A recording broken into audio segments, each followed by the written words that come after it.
សួស្តីអ្នកនរគ្នាខ្ញុំបាទ Boy K សម្រាប់ពេលនេះយើងមកបន្តរឿង Totally Spy យើងបន្តទៀតផ្ដើមរឿងនៅសន្តាគារបូរ៉ានៃកងមួយកន្លែងនៅក្នុងនោះគេកំពុងតែប្រពកម្មវិធីប្រគល់ពានរង្វាន់ទៅកាន់អ្នកវិទ្យាសាស្ត្រដ៏ពូកែម្នាក់ស្រាប់តែពួកគេក៏បានប្រទះឃើញអ្វីចម្លែកនៅមាត់សមុទ្រនៅពេលដែលពួកគេទៅមើលក៏ឃើញថាមានវត្ថុអ្វីមួយយ៉ាងដូចជាចាហួយហើយវាក៏បានប្រែពីរូបចាហួយដ៏ខ្ជិលប្រែក្លាយទៅជាចាហួយដ៏អាក្រក់មួយវាប្រហារទៅកាន់មនុស្សនៅទីនោះបន្តិចក្រោយមកមនុស្សដែលត្រូវវាប្រហារក៏បានបាត់ការចងចាំទាំងអស់ហើយយើងក៏ដឹងថាមានមនុស្សណាម្នាក់កំពុងតែសង្កេតមើលទៅកាន់ពួកគេស្អីរឿងក៏កម្មដល់សាលា Beverly Hills នៅក្នុងថ្នាក់រៀនសិល្បៈកញ្ញាទាំង3របស់យើងកំពុងតែធ្វើការសូនរូបចេញពីដីឥដ្ឋពេលនោះកញ្ញា Mandy ក៏បានចូលមកក្នុងបន្ទប់នោះហើយក៏បាននិយាយអួតពីសពភ្លឺឡងហើយនឹងស្រស់សាររបស់នាងនិយាយថាកន្លោះចុះឡើងទៅចូលកន្លែងសូនរូបកញ្ញា Clover វិជ័យរយប៉ុន្តែបានកញ្ញាសាមទៅបិទកុងតាក់តាន់ហើយកញ្ញា Mandy ក៏បានចាប់តកញ្ញា Clover គឺជាមិត្តល្អព្រមទាំងតាម take care កញ្ញាសាមរបស់យើងដូចជាម្ចាស់ស្ត្រីចឹងហើយកញ្ញា Mandy ក៏បានបើកទ្វារកញ្ញាសាមដែរចេញរួចក៏បិទទ្វារវិញបណ្ដាឲ្យកញ្ញា Clover និង Alex ដួលនឹងឈឺច្រមុះទៅបន្ទាប់មកកញ្ញា Mandy ក៏បាននាំកញ្ញាសាមទៅផឹកអី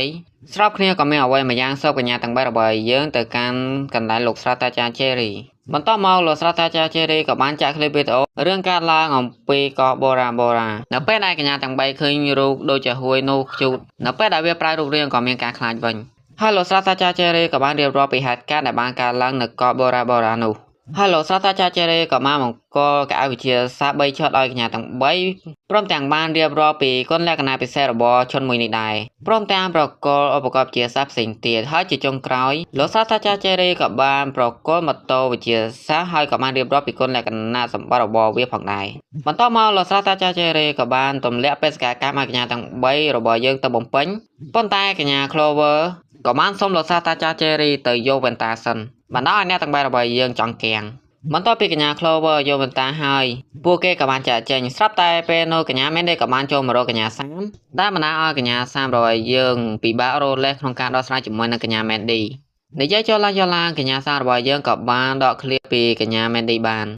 សាច់រឿងក៏កើតមកដល់កោះបូរ៉ាដែលកញ្ញាទាំង3របស់យើងកំពុងតែរំហាយកាយនៅពេលនោះកញ្ញាឡៃក៏បានស្ទាបចំសារធាតុរាវអ្វីមួយយ៉ាងហើយកញ្ញាសាក៏បានចេញឧបករណ៍វិទ្យាសាស្ត្រក្នុងការស្កេនរោគសារធាតុរាវនោះហើយក៏បានដឹងថាវាកើតឡើងពីការផលិតរបស់មនុស្សមិនមែនកើតឡើងពីធម្មជាតិនោះទេហើយកញ្ញាទាំង3របស់យើងក៏បានផ្ញើការរកឃើញនេះទៅកាន់លោកស្រាតាចារ្យ Cherry ដើម្បីរកផុសតាងបន្ថែមសាច់រឿងក៏កើតមកដល់ពេលយប់ក្នុងសន្តាគារកញ្ញាទាំង3របស់យើងក៏បានមើលទៅកាន់មនុស្សជុំវិញខ្លួនដោយពួកគេមានសតិដូចជាមិនសូវគ្រប់នៅពេលនោះកញ្ញា Clover ក៏បានឆ្លៀតទៅញ៉ែបរសង្ហាម្នាក់ដែរស្រាប់តែពេលនោះក៏មានសារធាតុរាវអ្វីមួយយ៉ាងធ្លាក់ចុះមកនៅពេលដែលវាប្រមូលផ្ដុំគ្នាវាក៏បានបង្ហាញជាស្រមោលបរិម្នាក់ហើយបរិម្នាក់នោះបាននិយាយទៅកាន់មនុស្សនៅក្នុងសន្តាគារនោះថាគេត្រូវការ$1000 លានຕົកនៅកន្លែង Palette Deco នៅព្រឹកវេលាថ្ងៃស្អែកព្រមទាំងបាននិយាយគំរាមទៅកាន់មនុស្សនៅក្នុងសន្តាគារនោះផងបន្ទាប់មកគ្រូនោះក៏បានបាត់ទៅនៅពេលនោះស្រាប់តែកញ្ញា Mandy ក៏បានមកដល់សន្តាគារនោះដែរហើយកញ្ញា Mandy ក៏បានសួរពីជាច្រើនទៅកាន់កញ្ញាសាមហើយក៏បានឆ្ងល់ថាហេតុអ្វីបានជាអ្នកទាំង3មកដល់សន្តាគារនេះដែរកញ្ញាសាមក៏បានតបថាគឺសន្តាគារនេះបានជួលពួកនាងឲ្យមកបង្រៀនរាំបន្ទាប់មកកញ្ញាឡៃក៏បានចាក់ភ្លេងរាល់សប្បាយនៅពេលនោះទៅហើយកញ្ញា Mandy ក៏បានចាក់ចេញព្រមទាំងផ្ដាំពាក្យមួយចំនួនទៅកាន់កញ្ញាសាមរបស់យើងផងដែរសាច់រឿងក៏កាមរ៉ាពេលព្រឹកដែលកញ្ញាទាំង3របស់យើងក៏បានដាក់លុយ$1000 លាននៅមាត់ឆ្នេរមួយកន្លែងនៅពេលនោះក៏មានបរិបពីរនាក់ក៏បានមកយកកញ្ញាទាំង3ដោយឃើញបែបនេះក៏បានមកស្ទះមកហើយបរិក្នុងចំណោមពីរនាក់នោះក៏បានបោះលុយឡើងទៅលើក៏មានបរិម្នាក់ទៀតបានពេលឧបករណ៍វិទ្យាសាស្ត្រហោះមកយកលុយនោះទៅបាត់កញ្ញាទាំង3របស់យើងដោយឃើញបែបនេះក៏បានដេញតាមហើយបរិដែលពេលឧបករណ៍វិទ្យាសាស្ត្រហោះនោះក៏បានទម្លាក់លុយនោះទៅកាន់ឡានមួយហើយឡាននោះក៏បានបើកបរចាក់ចេញទៅបន្សល់ទុកនៅផ្សែងហុយចុកឲ្យកញ្ញាទាំង3របស់យើងហិតបន្ទាប់មកកញ្ញាទាំង3របស់យើងក៏បានប្រើម៉ូតូវិទ្យាសាស្ត្រក្នុងការជិះដេញតាមឡានមួយនោះនៅពេលដែលកញ្ញាទាំង3ជិះម៉ូតូប្រកៀកជាមួយនឹងឡាននោះហើយឡាននោះក៏បានចាប់ប្រាក់ហើយនឹងបានជិះទៅតាមផ្លូវម្ខាងទៀតហើយកញ្ញាទាំង3នៅតែព្យាយាមជិះម៉ូតូដេញតាមរហូតចូលមកដល់ទីក្រុងដែលមានការស្ទះចរាចរណ៍ជាខ្លាំងនៅពេលនោះកញ្ញាសាក៏បានព្យាយាមស្វែងរកឡាននោះនៅពេលដែលនាងឃើញហើយនាងក៏បានស្ទុះទៅរកឡានមួយនោះ ប៉ុន្តែជាអកុសលបរោដែលនៅក្នុងឡាននោះក៏បានបាញ់ឧបករណ៍វិទ្យាសាស្ត្រទៅកាន់កញ្ញាសាមបណ្ដាឲ្យនាងមានការបាត់បង់ការចងចាំកញ្ញាលេងនិង Clover ដែលឃើញបែបនេះក៏បានចូលមកសួរសុខទុក្ខសាមនៅពេលនោះកញ្ញា Mandy របស់យើងក៏បានជិះឡានមកឃើញព្រមទាំងសួរទៅកាន់អ្នកទាំង3ប៉ុន្តែពាក្យសម្ដីដែលទទួលបានពីកញ្ញាសាមមកវិញគឺសួរទៅកាន់អ្នកទាំង3ថាតើអ្នកទាំង3ជានរណាហើយកញ្ញាលេងនិង Clover ក៏បានព្យាយាមដោះស្រាយជាមួយនឹងកញ្ញា Mandy បន្ទាប់មកក៏បាននាំកញ្ញាសាមចាក់ចេញពីទីនោះទៅសាច់រឿងក៏កើតមកដល់ពេលដែលកញ្ញាទាំង3របស់យើងនៅក្នុងបន្ទប់មួយហើយក៏បានតាក់ទងទៅកាន់លោកសាស្ត្រាចារ្យ Cherry នឹងបានរៀបរាប់ពីហេតុការណ៍ដែលកើតឡើងទៅកាន់កញ្ញាសាមទៅកាន់លោកសាស្ត្រាចារ្យ Cherry ហើយលោកសាស្ត្រាចារ្យ Cherry ក៏បានបង្ហាញពីរូបបរិសម្នាក់ទៅកាន់កញ្ញាទាំង3របស់យើងដោយបរិសម្នាក់នេះមានឈ្មោះថា Lester Crowley ដោយបរិសម្នាក់នេះពីមុនគឺជាអ្នកអនាម័យនៅវិទ្យាស្ថានជីវវិទ្យាសមុទ្រប្រុកបរិសម្នាក់នេះចង់ក្លាយជាអ្នកវិទ្យាសាស្ត្រម្នាក់ហើយគេបានសាកល្បងពិសោធន៍អ្វីខ្លះទៅលើរបស់ផ្សេងៗដោយខ្លួនឯងនៅពេលយប់គេបានធ្វើការសម្ងាត់លើការព្យាបាលការបាត់បង់ការចងចាំដោយប្រើសារសមុទ្រហើយបរិសម្នាក់នេះត្រូវបានគេរកឃើញបណ្ដេញចេញនិងចាប់ខ្លួនបន្ទាប់មកបរិសម្នាក់នេះក៏បានរកកិច្ចខ្លួនបានហើយក៏បានលួចសម្ភារៈរាប់លានដុល្លារផងដែរបន្ទាប់មកកញ្ញាទាំង3របស់យើងក៏បានធ្វើដំណើរតាមម៉ូតូហោះបន្ទាប់មកក៏លោតចូលទៅក្នុងសមុទ្រធ្វើដំណើរបន្តទៅកាន់កន្លែងទីពិសោធន៍មួយកន្លែងនៅពេលដែលអ្នកទាំង3ទៅដល់ក៏បានទម្លុះចូលទៅក្នុងនោះហើយកញ្ញាទាំង3របស់យើងក៏បានធ្វើដំណើរតាមបំពង់ខ្យល់រហូតក៏បានឃើញបរិសម្នាក់កំពុងតែផលិតទៅលើរបស់អ្វីមួយដោយបរិសម្នាក់នេះហើយដែលមានឈ្មោះថា Lester Crowley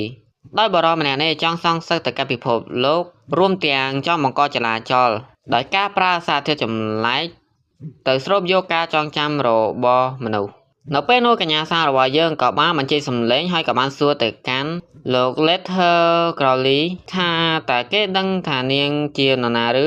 ប៉ុន្តែកញ្ញាសាអត់បានចម្លើយបែរជាត្រូវគេចាប់ចងនាងរួមទាំងមិត្តភក្តិនាង2នាក់ទៀតហើយបរិសម្នាក់នោះក៏បានទុកសុទ្ធ3គ្រាប់ឲ្យកញ្ញាទាំង3នៅពេលដែលវាញ័រវាក៏ទៅស្រូបយកការចងចាំរបស់កញ្ញាទាំង3បន្ទាប់មកបរិសម្នាក់នោះក៏បានដើរចាក់ចេញហើយមន្ទីរពិសោធន៍ក៏បានផុសឡើងមកលើទឹកបរិសម្នាក់នោះក៏បានឡើងជិះយន្តហោះក្នុងការហោះចាក់ចេញនៅពេលនោះកញ្ញា Mandy ក៏បានជិះម៉ូតូទឹកទៅដល់កន្លែងទីពិសោធន៍នោះហើយនាងក៏បានជិះចូលទៅកាន់ទីពិសោធន៍នោះជួយសង្គ្រោះកញ្ញាទាំង3របស់យើងហើយកញ្ញា Mandy ក៏បានសួរទៅកាន់កញ្ញាទាំង3ថាតើមានអ្វីកើតឡើងកញ្ញាលេខក៏បានតបទៅកាន់កញ្ញា Mandy វិញថាពួកគេកំពុងតែលេងហ្គេមតើអ្នកជានរណាបន្ទាប់មកកញ្ញាទាំង3របស់យើងក៏បានបាញ់ខ្សែទៅតាក់ធ្វើជាមួយនឹងកតុំ100របស់បរិសម្នាក់នោះហើយអ្នកទាំង3ក៏បានតោងខ្សែនោះទៅតាមប៉ុន្តែកញ្ញា Mandy របស់យើងអត់ដឹងរឿងអីផងចប់ខ្សែហោះទៅជាមួយគេដែរសាច់រឿងក៏កើតមកដល់ទីក្រុងញូវយ៉កចំណែកឯកញ្ញាទាំង3របស់យើងវិញក៏បានចូលទៅក្នុងឧទ្ធម្ភាគចក្រនោះបានសម្រេចហើយក៏បានឃើញអាវុធជាភាសាជាច្រើននៅទីនោះបន្ទាប់មកក៏មានការបើកឆាកប្រយុទ្ធហើយក៏មានដុំចំហុយមួយវាប្រហារទៅកាន់កញ្ញាលិចប៉ុន្តែកញ្ញាលេខក៏បានទៅចូលពីក្រោយកញ្ញាសាមនៅពេលនោះដុំចំហុយនោះក៏បានមិនវាប្រហារកញ្ញាសាមនោះទេហើយ